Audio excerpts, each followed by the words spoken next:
Hi everyone, this is Ashwini Kumar aka Cyber. This is our first episode related to OT security domain. As you all know, I have a past experience working with different organizations helping secure their OT infrastructure as well as in OT pen testing and attack simulation.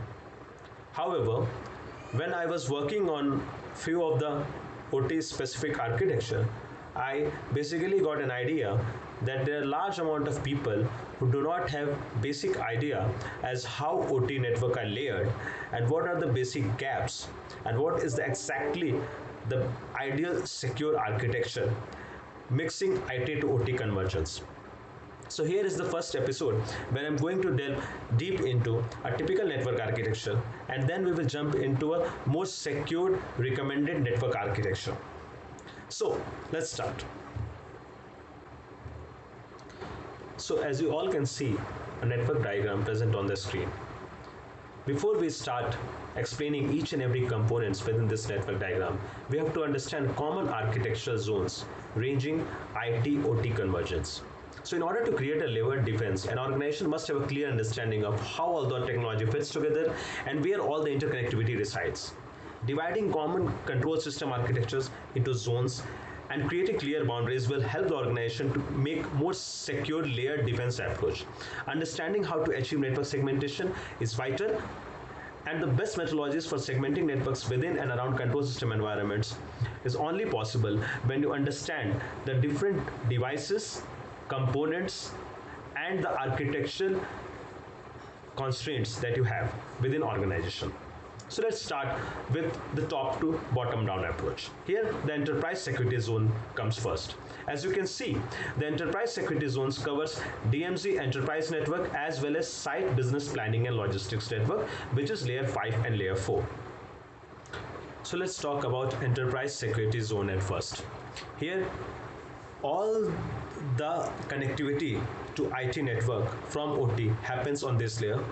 Connectivity to the internet via locations, backup or remote office facilities, as well as business network that includes corporate communication, email servers, DNS servers, and IT business systems, that is at layer 4, happens within SYN's security zone. A wide variety of risks exist in those zones because of the amount of systems and connectivity as well as IT to OT convergence. And from an ICS security standpoint alone, one should consider this zone untrusted. Now let's talk about layer 3, which is manufacturing operations and control security zone. So this zone basically contains the area of connectivity where a vast majority of monitoring and control happens.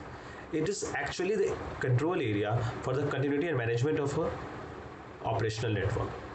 That is the plant, factory or manufacturing warehouse. Operational support and engineering management devices are located specifically in this zone, along with data acquisition servers and historians. The manufacturing zone is central to the operation of end devices and provides required connectivity to the enterprise zone at above. The priority of this area is too high as the risks are associated with direct connectivity to any external systems or networks. Now let's talk about cell security zone, which is layer 2.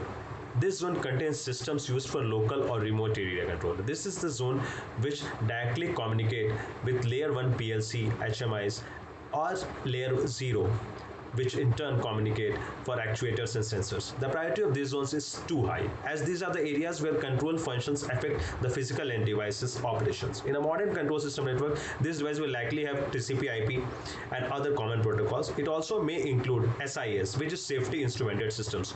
Although we highly recommend that SIS must be segregated into an isolated segment, which could not be accessed by even the internal person in the business network. One should locate the SIS on a separate network, ensuring that no incident occur on the primary SIS network should hinder with the SIS network and make it a risk of compromise. Now in the next session, we will describe about the different security controls that can be layered within these architecture to help detect the cyber attacks as well as protect sophisticated attacks by a red teamer or an adversary.